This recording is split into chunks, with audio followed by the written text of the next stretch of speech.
Thank you for joining me today. It's Brian Gubernick, and welcome to the No Days Off podcast, where we believe that every single day brings a new opportunity to get better. There is a quote I recently came across that I thought our No Days Off nation would really value. And that quote comes from a woman named Amelia Boone. I'll talk a little bit more about Amelia here in a moment. But Amelia said, if you're not going to do it well, don't do it at all. If you're not going to do it well, don't do it at all. Now, nothing all that special about that quote. You've heard things like that before, but when I dive a little bit deeper with respect to how Amelia meant it, I think it might matter to you. Because at first glance, that quote kind of sounds like something your high school coach might say to you. Something your coach might scream from the sideline.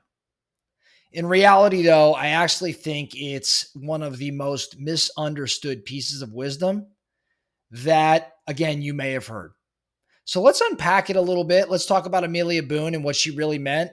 And let's talk around how you can use this idea to stop dabbling, to start focusing a little bit more, and to truly go all in on what you're built to do. So Amelia Boone is not just a high performer. She's kind of a, dare I say, a freak among freaks. She is a multiple-time world champion in obstacle course racing. She's been on the podium, I think, 50 plus times in some of the hardest endurance events on this planet. And she also, in her free time, is a corporate attorney at Apple. So she trains before she goes to court hearings. She runs mountains and things of that nature before she goes to work. She lives in the zone where most people break, and yet she keeps coming back for more.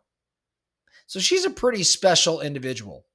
And when she was asked about how she approaches her life, she said that the line I shared almost kind of offhandedly, in that if I'm not going to do something well, I just don't do it.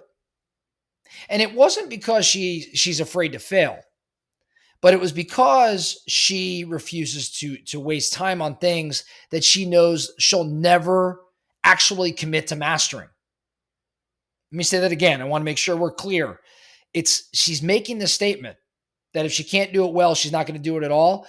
She makes the statement not because she's afraid to fail, but because she refuses to waste time. Her time is, very limited. She refuses to waste time on things that she just knows she's never going to actually commit to mastering. Now, what does this actually mean? When I got to thinking about it, what does it mean? I think that this is not about being perfect. This is not about avoiding hard things. It's not about quitting when you're uncomfortable.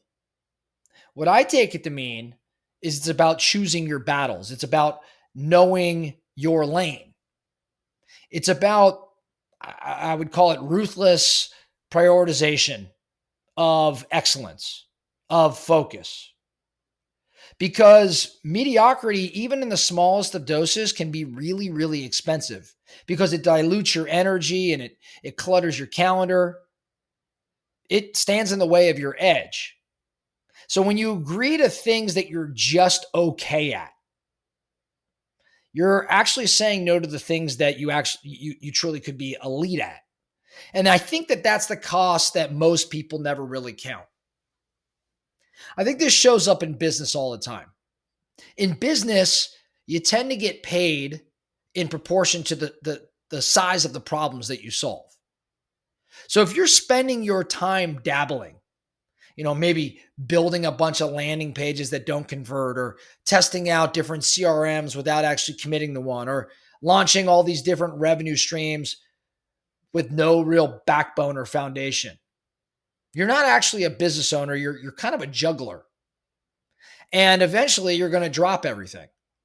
I think the best businesses don't do everything well. They actually do a few things exceptionally well. And then they double down on those things. In other words, Chick-fil-A doesn't serve 200 menu items. Apple doesn't necessarily try to build the cheapest phone. Amazon, which started with books, didn't even start with AWS. You're not supposed to be great at everything. You're supposed to be great at what matters. Again, you're not supposed to be great at everything. You just got to be great at what truly matters. So in business, that's how it shows up. I also think it shows up in leadership. I think leaders get stuck when they try to be superheroes and operate outside the scope of what they're more expert in. Leaders get stuck when they start saying, I should run the meetings and I should write the copy and I should handle every fire.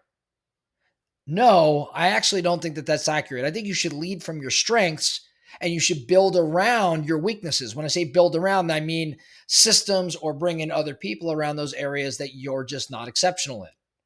I think the best leaders that I know have a rather narrow range, but a really deep mastery. They know where they excel, where they shine, and they don't apologize for outsourcing or delegating the rest. Trying to be okay at everything will actually make you excellent at nothing. In health, if you're going to train, you have to train with intent. You can't half commit to a diet you're going to abandon in a couple weeks. You can't tell yourself you're starting a new routine and then skip, the first 4 days. Mental reps matter just as much as the physical ones. Every time you break your word to yourself, you train your identity.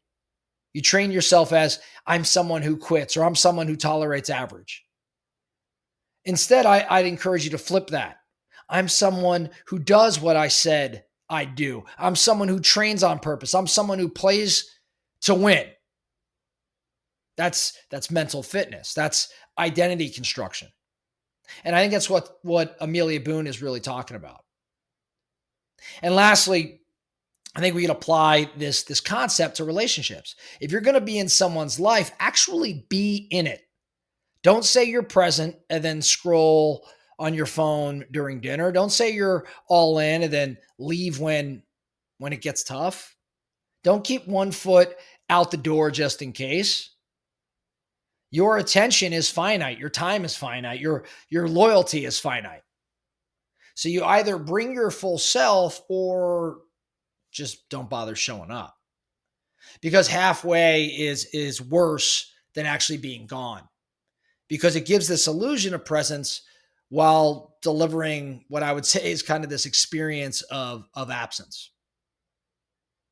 So to wrap this up today, Amelia Boone with her statement didn't mean do everything with excellence. What she meant was to pick what matters, commit to doing it well, and if you can't, walk away from it.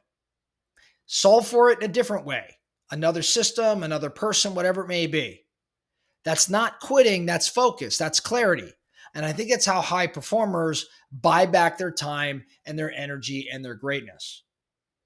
So here's your challenge around this topic today or this week. I want you to list 3 things out that you're currently just doing at an okay level. 3 things that you're currently just doing just okay. Okay. Then I want you to ask, would I be better off quitting this and doubling down on what I do best? Would I be better off quitting 1 or 2 or 3 of these things and doubling down on what I do best? And then lastly, actually act, cut something, say no, and then recommit that energy to where it counts. You do not need more goals. None of us here at No Days Off need more goals. We just need more focus and probably a little bit more discipline.